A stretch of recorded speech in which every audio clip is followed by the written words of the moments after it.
ہمارے نوجوانوں کو اکثر عشق ہو جاتا ہے، اور اس عشق کے اندر وہ اتنے مبتلا ہوتے ہیں کہ وہ سمجھ بیٹھتے ہیں کہ اب ان سے ہی، جن سے ان سے عشق ہو گیا ہے، ان سے ان کا نکاح ہوگا.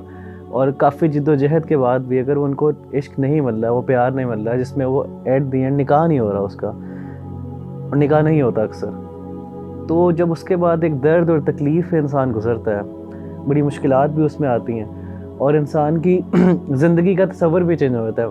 کہنے کا مقصد یہ ہے کہ انسان اپنے آپ کو سمجھتا ہے کہ وہ اس کے بغیر زندہ ہی نہیں ہے. تو کیسے مغیرہ بھائی وہ شخص اپنے آپ کو اس کرب سے، اس اذیت سے نکالے اور ایک نارمل عام زندگی گزارے جس طرح وہ پہلے گزار رہا تھا جب اس کو عشق نہیں ہوا ہوا تھا؟ ربیع اللہ بھائی، میں یہ سمجھتا ہوں کہ یہ جو محبت تو انسان کے بعض اوقات اختیار میں نہیں ہوتی اور ہو بھی جاتی ہے، لیکن اس کے بغیر زندہ نہ رہنے کا جو تصور ہے وہ اس کے پیچھے ایک سوچ ہے، اور وہ سوچ یہ ہے کہ میں کبھی بھی اس کے بغیر خوش نہیں رہ سکتا یا رہ سکتی. میری خوشی اور میرا پورا سکون وہ اس چیز کے اوپر منحصر ہے، یا وہ ڈیپینڈنٹ ہے کہ یہ شخص مجھے مل جائے. یہ امپاسبل ہے کہ اس کے بغیر میں خوش یا راضی ہو سکوں، یا مجھے یا میرے دل کو سکون مل سکے. ربیع اللہ بھائی، مجھے یہ بتائیے، کیا میرے اللہ کے پاس اپنے پیارے بندوں کے لیے لڑکیوں کی کمی؟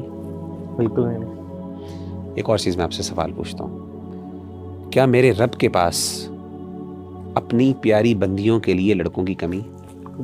ہم کیوں یہ سمجھ بیٹھتے ہیں کہ میرا رب مجھے راضی نہیں کر سکتا؟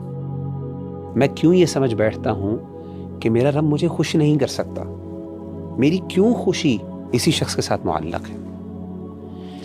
میں آپ کو ایک واقعہ بیان کرتا ہوں، ایک محبت کی کہانی چھوٹی سی آپ کے گوش گزار کر دیتا ہوں. حضرت ام سلمہ رضی اللہ تعالی عنہ کو اپنے شوہر ابو سلمہ سے بہت محبت تھی. ابو سلمہ کو احد کے دن چوٹ لگی، زخم لگا، اور اس کے بعد وہ اللہ تعالیٰ کو پیارے ہو گئے کچھ دیر بیماری کے بعد.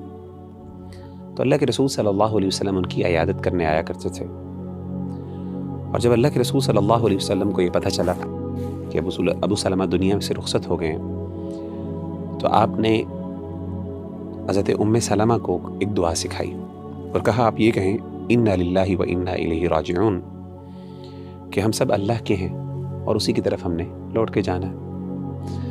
اور ساتھ یہ بھی کہ اللہم اجرنی فی مصیبتی واخلف لی خیرا منہا، کہ اللہ جو مجھ پہ تکلیف آئی ہے تیری طرف سے، اس تکلیف کو رائگاں نہ جانے دینا.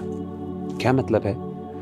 کہ اس تکلیف کے بدلے مجھے کچھ نہ کچھ اجر ضرور دینا، یعنی یہ ضائع نہ ہو جائے. یہ نہ ہو کہ بس یہ ہو گئی، میرا دل ٹوٹ گیا، یا جو بھی میرے ساتھ معاملہ ہوا وہ میری غلطی تھی، نہیں تھی، ایک علیحدہ بات، لیکن اللہ یہ تکلیف جو ہے یہ میرے اوپر آزمائش ہے، میں اس پہ صبر کرتی ہوں یا کرتا ہوں، اللہ اس کو رائگاں نہ جانے دینا. واخلف لی خیرا منہ، اور اللہ مجھے اس سے بہتر عطا کر.